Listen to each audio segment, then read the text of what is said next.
Whoa, indeed. Whoa! Very much whoa. Alright. Hello, everyone. King Slayer Koshi here. And the MJ406. And I'm going to take us back to a slight history lesson for me because we're playing Crash Bandicoot. But not the original trilogy, no. Not yet, anyway. Oh god, Universal, you ruined this franchise! Except for this game, because Vicarious Visions was behind it. Yep. What a coincidence! Vicarious Visions. They actually worked on Crash before the trilogy, believe it or not. Yep. A mysterious space station orbiting high above the Earth.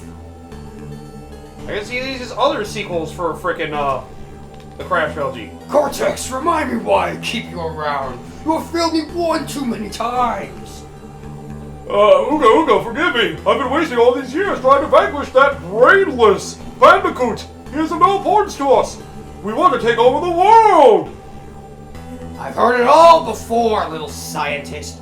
What is so different this time? It's in all 2D, I think. And trust me, Uka, I have a little plan to bring Earth's beauty and happiness down to size.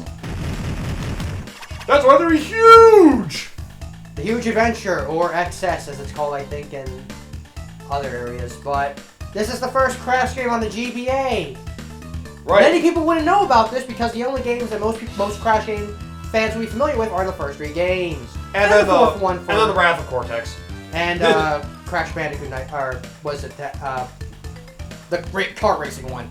Oh yeah, and CTR, yep. Crash Team Racing, yep. At last, my planetary minimizer is complete! Earthlings will bow to my superior intellect!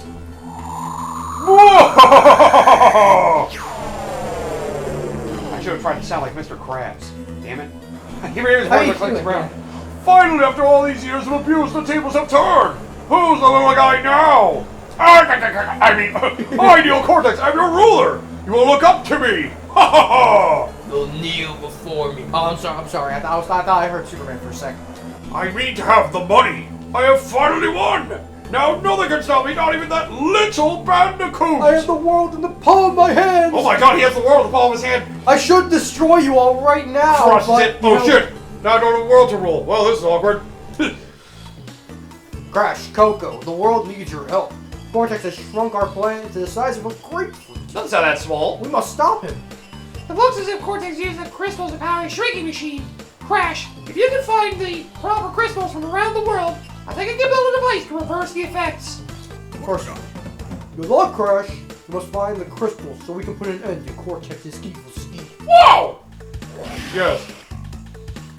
Oh, wow. Yeah, it definitely feels like they're trying to go off Crash 3 of this. Yep. Oh, you press start to load or save. Okay, good to know.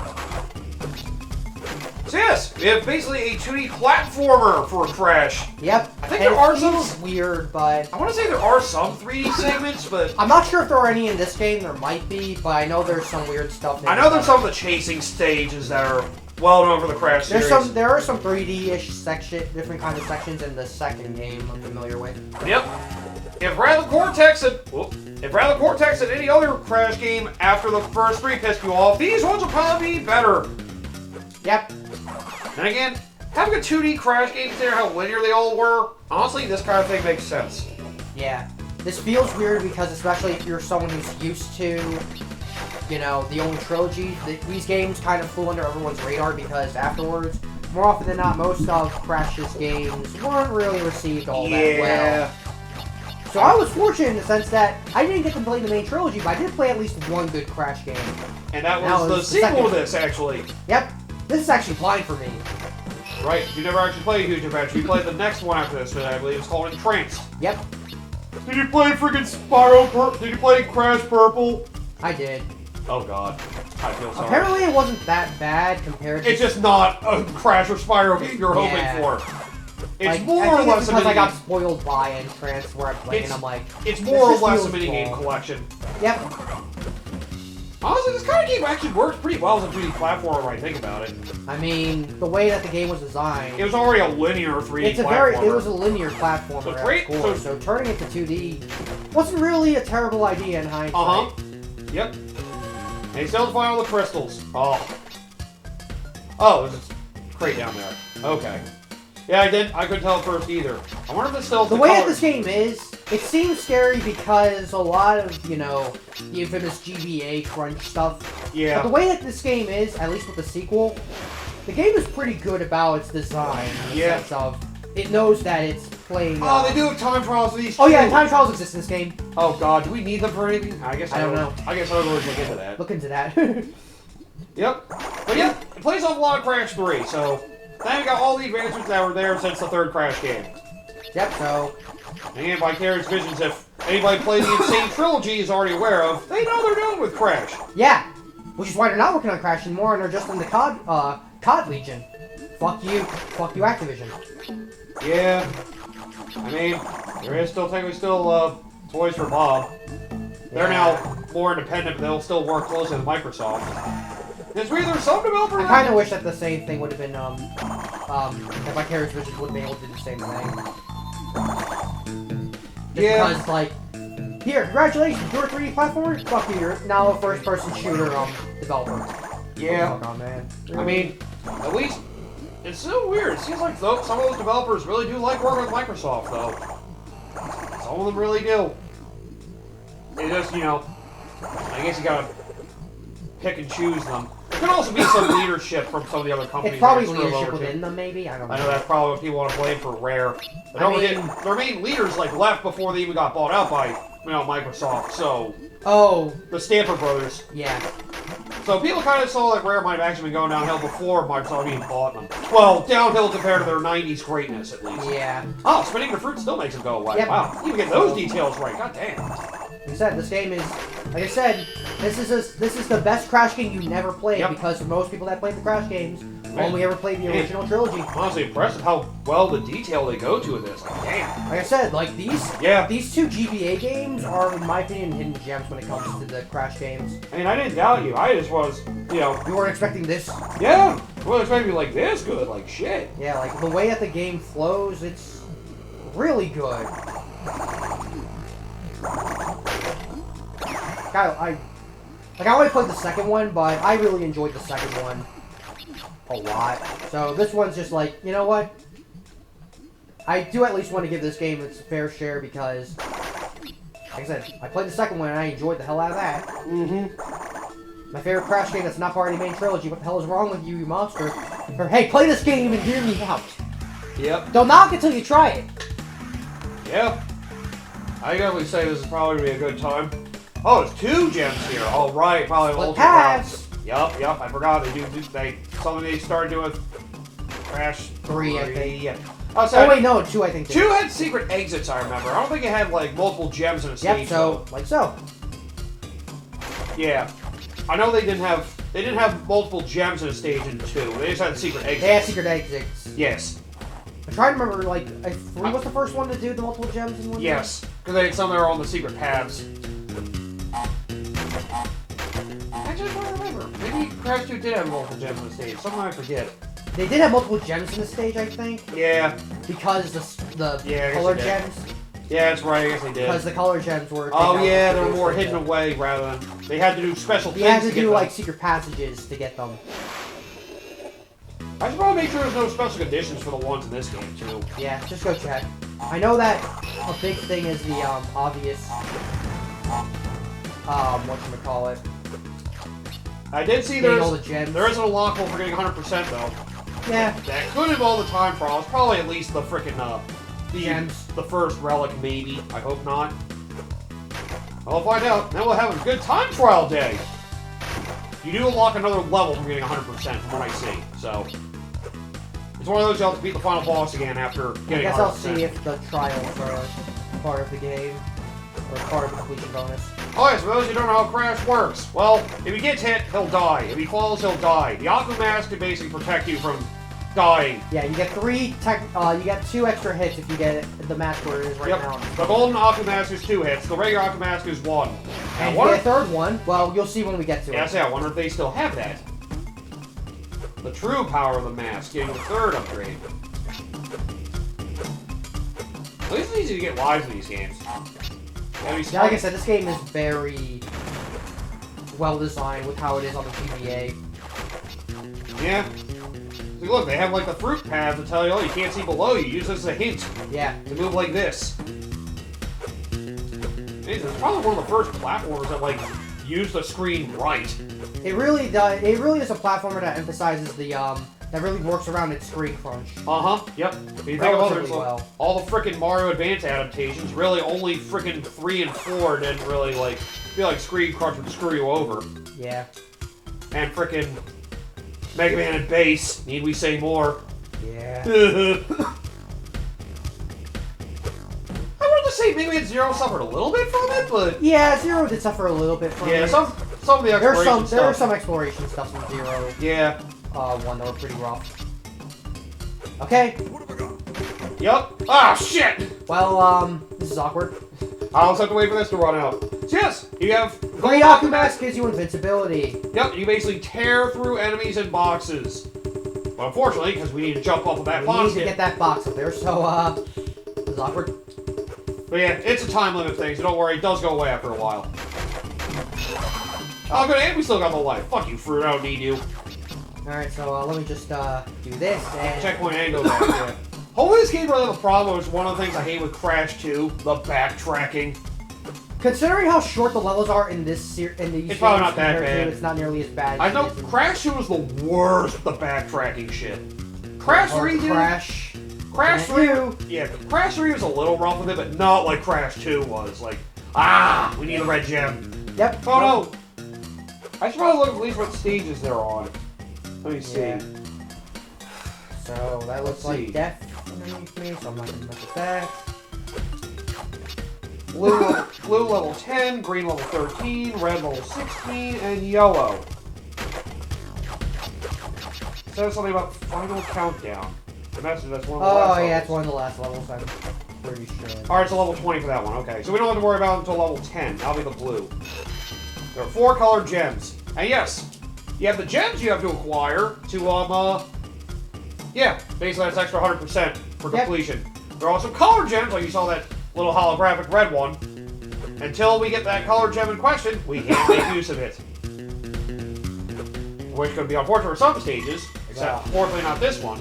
So we can't do everything in this stage just yet. We'll have to come back. That's the other gem is for, actually. Because that's what the red gem is for. We saw that earlier and before I killed myself. Frostbite Cavern. Now then. Oh, Nitro Crates, don't touch those.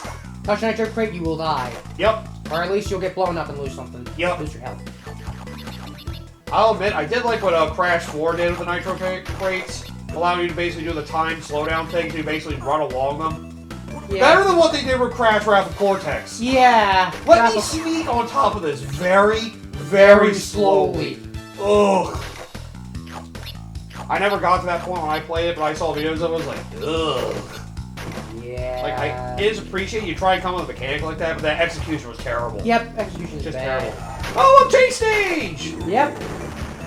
So, okay, so you can't jump on those. Oh god, it looks doofy. So yes, another thing Crash games are infamous for, or famous for, depending on who you ask. The frickin' chase stages! Chase sequence! Basically, this game... Oh, there's probably a trick to move faster. I'm trying to remember what that is. You have to hit, like, B or A? B. Okay, so B lets you dash. Well, No, I'd rather die. This is awkward. Alright, so now I know. B lets you speed up. Ah! I'll take you with me! I'll take your shot with me. Leave me alone. Yep. Yeah, press or hold B to basically speed up occasionally. That's how you get distance. But yep, the chase segments. Basically can't see what's in front of you, so yeah. Oh, I'm also getting the gems. I don't think we mentioned it yet. You have to get all the crates to get a gem. Yep. And, well, you have to do it all in one run. All in one run. You gotta... Yep. Like I said, these games are generally pretty demanding. Yep.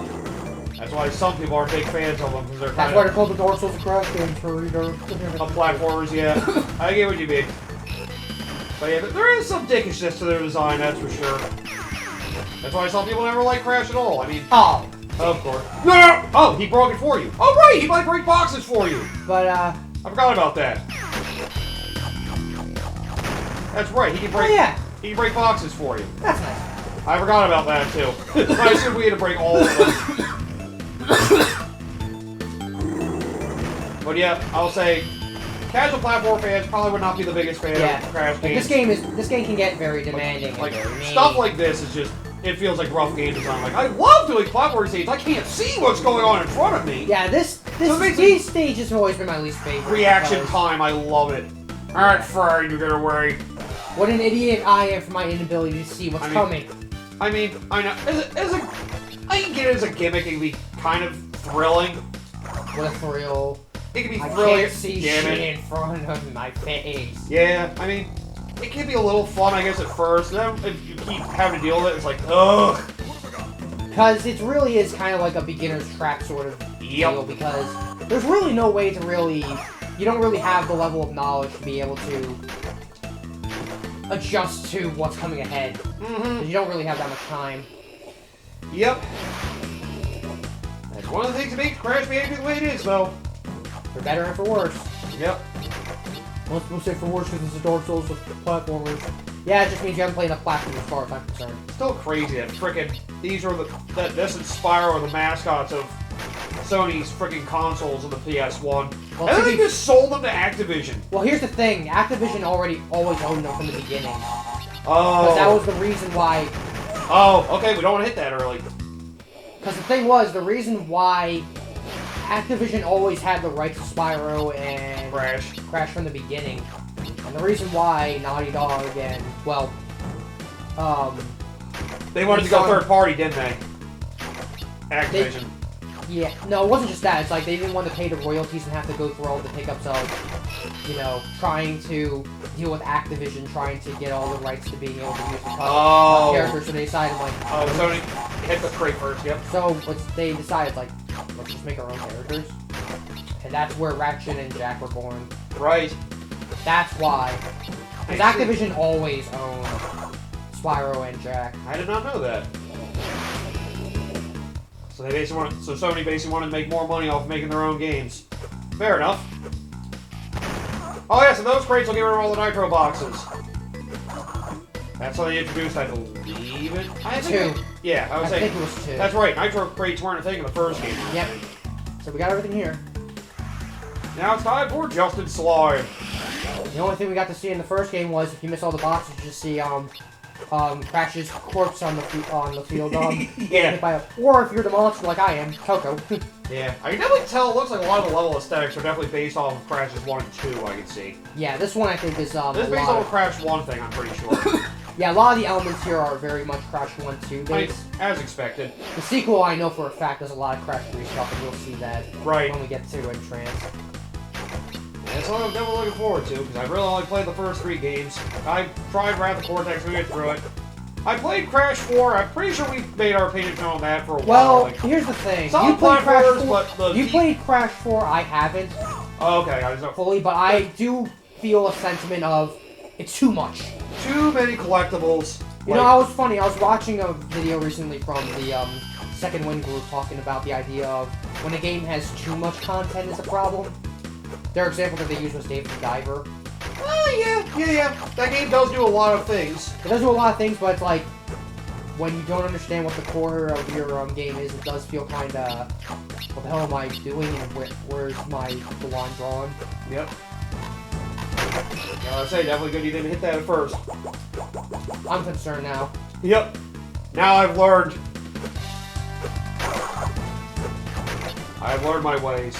I mean, Crash 4 is I think you guys know a lot of you guys have heard my general disdain for open world games, because they just feel like a lot of the time they have way too much content for their own good. Mm-hmm. Ooh, looks like you need to hit that arrow. At least I thought so. Uh-oh. Ah. Okay. So we just have to activate TNT. The good news is if you die in a bonus level, you don't lose a life. Yep, I was going to say that, but there we go. Yep. Thankfully, you're allowed to die infinitely in a bonus stage. It also counts as a checkpoint, I'm pretty sure. Yep. Which is nice. I do like having the bonus stage in this, too. The bonus stages are always a fun little breather. Yeah, and these were always 2D in the other Crash games, so, yep. You know.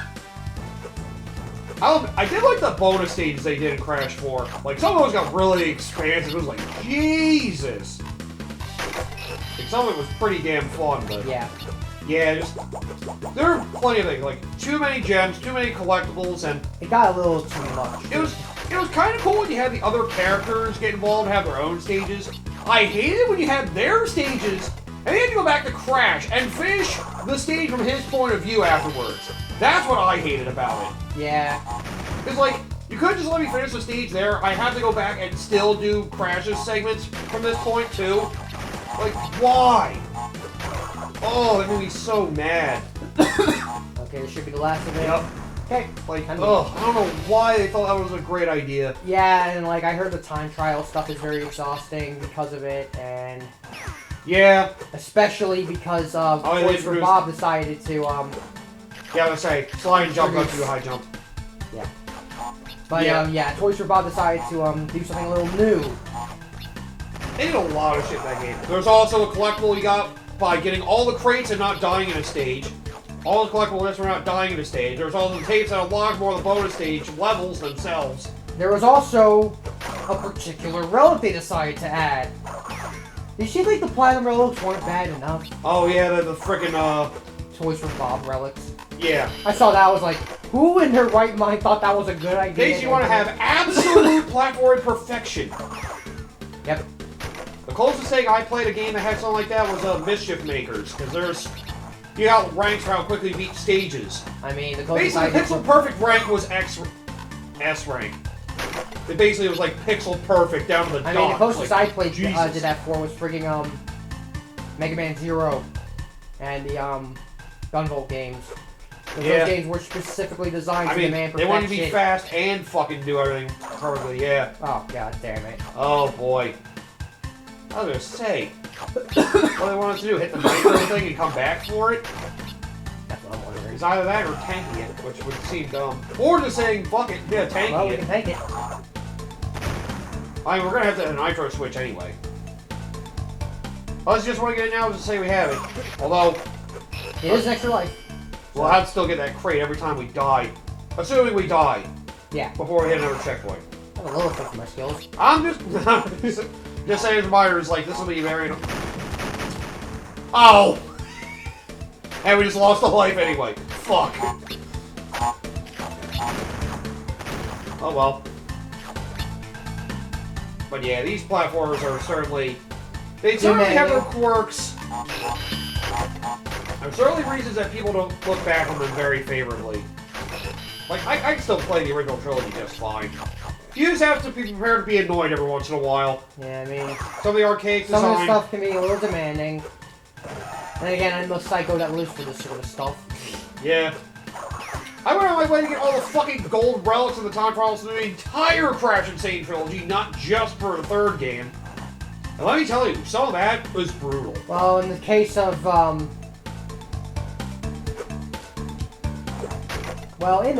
those games, specifically Crash 1 and 2's case, those games weren't designed with relics in mind. Yeah. I'll say new Crash 1s were horrible. Yeah. Trying to do Crash 1s in that collection was just garbage. Especially the special stage. Oh yeah, that was pretty bad too. That might have been the worst one for me. Probably, I mean, yeah. The extra stage they added, yeah. I forget what it was called, but that one was terrible. It was like Tower of Terror or something. I Yep. forget. Also, yeah, once you beat all the main stages of the world, you got the boss. Yep, and we fight Dingo Dio. So, yep. However this boss works. Right, so, He's introduced in Crash 2, if I remember. I think? Ah, get him to... No, I think it was 3. Oh, yeah, maybe it was 3, Might yep. have been 3? Yeah, it probably was 3, yeah. Yeah, I think you're right. And it's been so long since I've been through them, I kind of forget. Yeah, I think he was introduced in 3. Alright, so basically you're just sitting here... Basically, wait for him to drop Wait the for him to frame. drop something on himself, and then... Yep, just make sure you don't get hit by any of those. Yep, just... Okay. Oh, okay, I was gonna say, maybe there's something you might be... I was gonna say, I'm trying to think when he fires the missiles.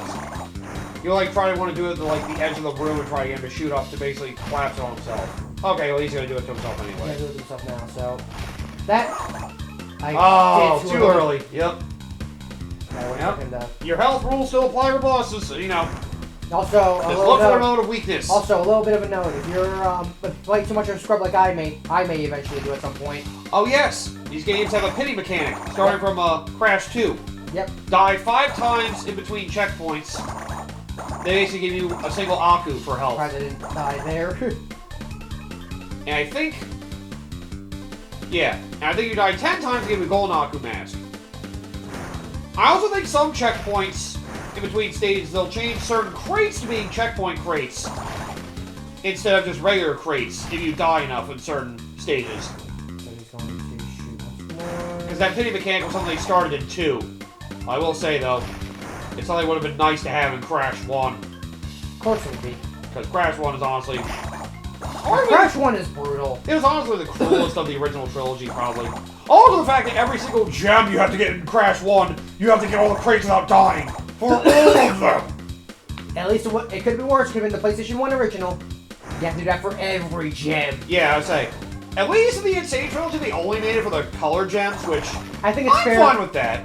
It's fair for the color gems, but... Yeah. Before, it's like, All you gotta gems. do it for all the gems. In Crash 1 in particular, yeah. Crash 1, original PS1, is rough. Yep, it's Alright, they should end the fight, hopefully. And just wait for him to actually dissipate, and... Here you go. And... Oh, they give you new they give us abilities. power-ups. We get the Super Body Slam. Hard Bitter, Super Body Slam. Awesome. The Sure. best power-up. Meddling marsupial, you got lucky this time. My hatred won't be so easy on you in the future. I gotta stop doing that.